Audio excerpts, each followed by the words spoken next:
deal, and they're very excited. The trip was really fun. I love driving. I've loved driving my whole life, and it was a great road trip. We got to stop in Pontiac and visit with the state troopers for a while at the District 6 headquarters in Pontiac. We also stopped in and got a little lunch at McDonald's, one of my favorite restaurants. Had a couple burgers and a chocolate shake. And for those of you who are curious, yes, I did share my hamburgers with the dogs. I always do. I eat the first half of the hamburger, and then they split the second half. I had a couple burgers. They did not share in the chocolate shake. I do share ice cream cones with them, but I didn't have an ice cream cone today. And it was a great drive, beautiful drive. This morning, we were meeting with Northwest Municipal League, meeting with mayors and village presidents and the village trustees, talking about local government and how I, as governor, want to work very closely with the leaders of local government to help make our government more efficient, effective, transparent, and help bring down the local property tax burden that's just so painfully high in Illinois. There are a lot of things I can do as governor to help the local governments streamline their operations, bring their costs in line, and we can work together to make our government work more cooperatively and more effectively for all families, for all taxpayers all over the state. We had a good meeting this morning. We're going to unload here this afternoon. Tonight I'm going to go to the basketball game. I think I get to see Springfield High play. I think it's Sacred Heart they're playing. That's going to be fun. Who are you rooting for? You know what? I root for everybody in Illinois. Tomorrow morning I'm going to Union Baptist Church tomorrow for the full service. I'm going to try to go to the movies tomorrow afternoon. American Sniper's out. I haven't had a chance to see it. I hear it's a terrific movie. I am going to invite a number of legislators who live not too far away and see if they can join me, go to the movies and maybe get a cup of coffee or something, a bite to eat together and visit a little bit. You know what? I'm just looking forward to a good next few weeks here in Springfield. I know the General Assembly is going to come back in a few days and look forward to spending a lot of time with them. And our real focus these days has been on recruiting our team for the government. We're trying to assemble the most talented team of folks ever been assembled to run a state government. I'm very excited about the folks who've volunteered to join our administration. We're also very focused on getting in and analyzing the government operations, understanding the spending levels in each department, understanding the staffing inside each department.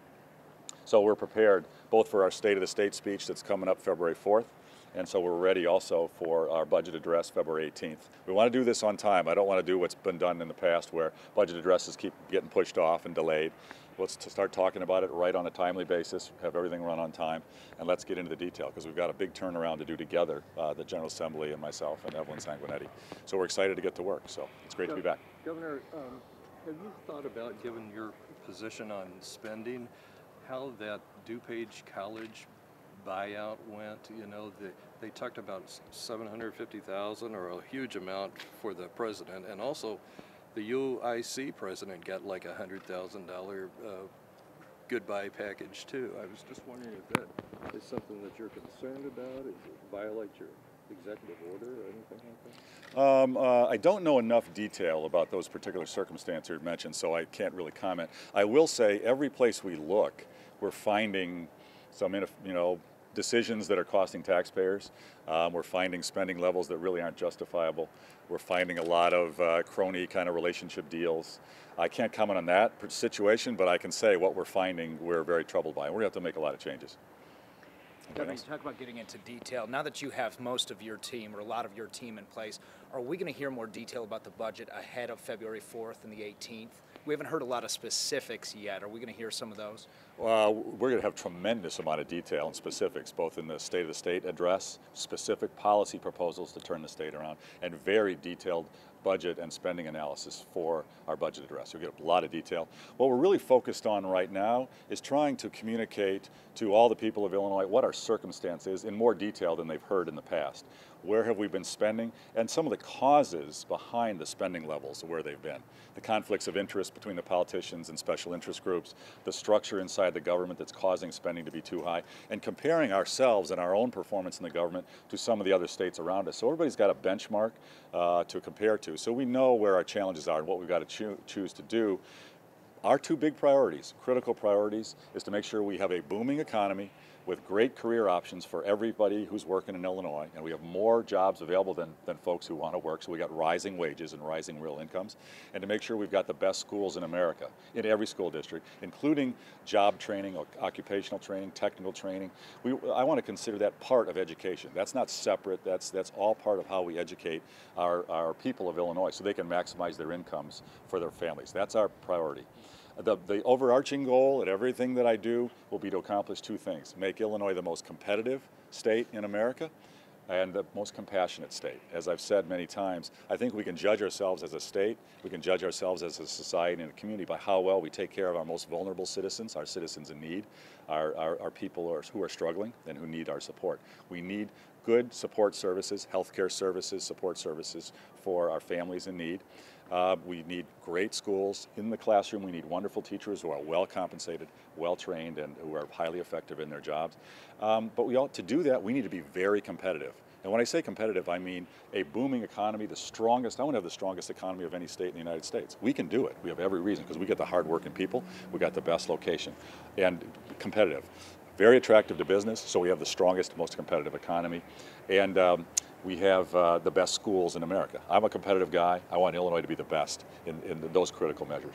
So despite your talking about making Illinois more compassionate, some of the people that you've hired have overseen in the various states that they've worked in or perhaps been governor of, for example, some pretty severe cutbacks, be it no taking off one day of school for kids or really drastic cuts to Medicaid services. Are those the sort of things that you're looking at, the recommendations that you want for Illinois? Well, what we're going to look at is how we can make the government very efficient, effective, and transparent. We'll be outlining the detail of our proposals in the State of the State address and in our budget address. And between now and then, we want to outline the problems so all the families understand in Illinois what we're dealing with and why we're going to make the decisions we are. We are going to overhaul our entire tax code so we can have the growth to make sure we have the revenues to fund everything that we need to fund, and the government is fully and properly financed. This year you want that, or is that going to be more of a long-term fix? Because sometimes, for example, Illinois' Constitution has a lot of constraints on what the tax code can be like and what it can do. Well, that's fair. Our reforms will be both short-term as well as long-term. We're going to focus on both. The critical thing of concern to me is too often politicians really focus on the short term and the next election. And that means they patch things together, Band-Aids and chewing gum to get through a particular budget year, and they kick the can down the road on the structural reforms. I want to combine the long-term structural reforms that will really make us growing and competitive, along with the short-term fixes to make sure we get through this budget hole. We've had a budget crisis created by my predecessor in the governor's office and the so-called budget that got passed, which was not a budget. It was nowhere near balanced.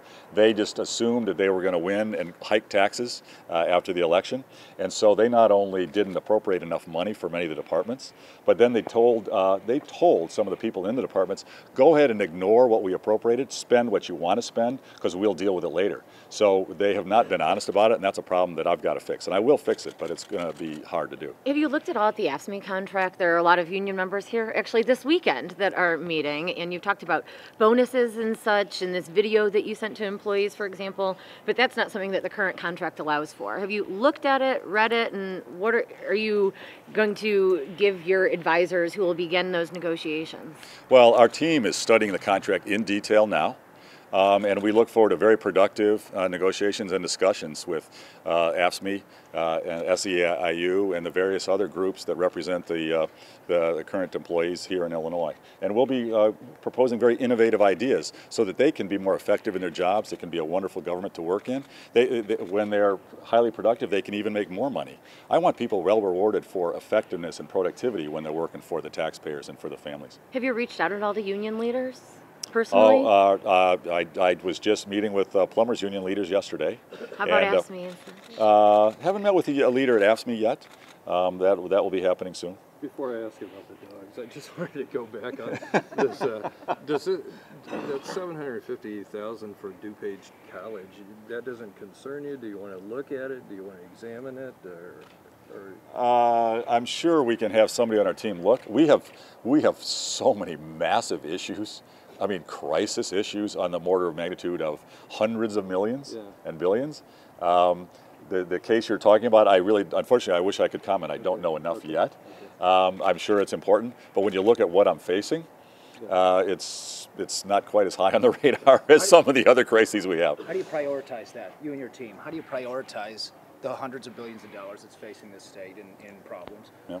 How do you look at these different departments and decide where to make cuts and where to fix the spending gaps? Yeah, so that's a great question. That's exactly what we're doing right now. And the key is to have a talented team of innovative thinkers, so folks who kind of view problems outside the box and will think creatively, because we need creative solutions. So I'm trying to assemble people both who've been inside state government in Illinois in the past and can bring some of the historical perspective. We're bringing people from around the state of Illinois who've worked in other governments and are coming to work in Springfield. We want leaders from other states who've done turnarounds and restructuring, so they know state government and how other states have had success where Illinois has failed. And then we're also going to bring in business leaders, and we'll be announcing many of those soon, who really know how to run large organizations, come up with creative compensation plans and evaluation plans and metrics. And we've got business leaders from around the state who are volunteering to join us. So it's going to be a great combination of business leaders, education leaders, government leaders, talented folks to really focus on those priorities and help us make those decisions. One more question. Can you help us to just understand more about how you're going about your daily work? You know, you had no previous government experience. I know that you are, as you said, a quick study and a hard worker, but do you get up every morning and read the Tribune and the SJR, for example, and you have this huge team listening to public radio, I advise too, but you have this huge group of advisors now. How do you discover who to listen to, who to meet with? I mean, I feel like you probably have a lot of people that are constantly begging for your attention at this point. Well, you know what? This is what management and leadership is all about. That's assemble a talented team and have good, healthy debate. And we're going to have some strong disagreements, both within our team and outside, because these problems are very difficult, and the best answers are not always going to be crystal clear. And I love the give and take of really smart people who've been through the battles, and we're going to argue things through. And we'll be coming with our solutions, and we'll be laying those out for you very soon. We've got a crisis. We have a financial crisis, but we also have an ethical, moral crisis. We have an education deterioration problem. We have challenges, and we're gonna deal with them, every one of them, and get our state really compassionate and competitive over the next few years. And we're going to deal with this crisis in the next couple months very effectively. So do the dogs stay down here, or what's the... They're with me, and Pumpkin is 15, and she has arthritic knees, so she can't really handle stairs very well. Yeah. The governor's house has deteriorated badly. The elevator doesn't work, so I've got a plan. The dogs are not going to be able to sleep up near me as they normally like to do. They're going to have to sleep down by the kitchen. That's okay. They'll get used to that. They don't have to do that at home, but they're going to have to do that here. And I'm looking forward. They get a lot of room to roam here. The governor's residence is a wonderful place. You know, this is really an emotional issue for me. This governor's house. It's basically the White House of Illinois, and I want this to be a place of pride and strength. I want to see it nice. It doesn't have to be fancy. I noticed that they've sort of cleaned things up for you guys. It wasn't so nice when I first got here, and it needs a lot of work. But I want to live here, but I want to have this be the seat of government. I want this to be a nice place that's high quality, that's classic, that's traditional. I want a big American flag out front. I want a big Illinois flag out front. And I want to entertain and negotiate with and meet with and bond with legislators here, community leaders here, business leaders, and I want to invite presidents from around the world to come here and negotiate trade agreements, investment agreements, business expansion here. I want to invite business leaders from around Illinois and from around America and around the world to come meet with me here to negotiate ways that they can bring their businesses here and they can invest in Illinois so we can grow our economy. And I want this place to be a place of pride. It's got a ways to go. We're evaluating how big the reconstruction's got to be. I wish I could give you a time frame. It's a bigger problem. Everywhere we look, and we're doing a detailed study right now, everywhere we look, there's more to be fixed up here than what we thought. The plaster is not dropping on us anymore, and the roof, they fixed that, so it's not leaking anymore. The furniture... No danger, no structural issues? Not that we found, but the plaster is coming down in some parts of the hallway and the bedrooms. The elevator doesn't work. Some of the stairs in the front where I want to bring guests, because it's a majestic front entrance. We don't even really use the primary entrance the way it should be anymore because of the deterioration. So we want we want this to be a nice place, a place of pride, and a place where we can really maximize the service. It can be a house of service for the people of Illinois. Governor, do you want to move to merit selection of judges? The other day you made some comments about... Amanda would ask for all. We'll be out here until the cows. Well, I'm not making a policy recommendation on judges yet. What I've pointed out, it's a big problem. It's a big issue. Our judges are elected, and everybody can argue about whether that's good or bad. We're one of the few states that has just purely elected judges. But when you combine pure just elections only, along with the fact that trial lawyers are basically unlimited in donating, contributing to judges for their elections, and then those same trial lawyers argue cases in front of those same judges, that's a conflict of interest. And we see that same thing going on with some of the government union leaders donating to politicians that then they negotiate pensions and deals with. It's a structural conflict of interest that's behind many of the problems we have in the state. Thanks, everybody. It's great to be with you. Thank you very much. All right, thank you.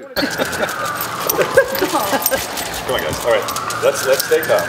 The bell bumper said. Now, when she sits, she has to stick her leg out because her knees got. Our lab I had before her lived to 60. Our labs live a long time. They get good exercise. These are two of the best bird dogs that I've ever worked with. They're awesome on pheasants and ducks. That's it. Look over here. Everybody wants to spot. They don't want to look at you behind. There you go. Why do you have labs?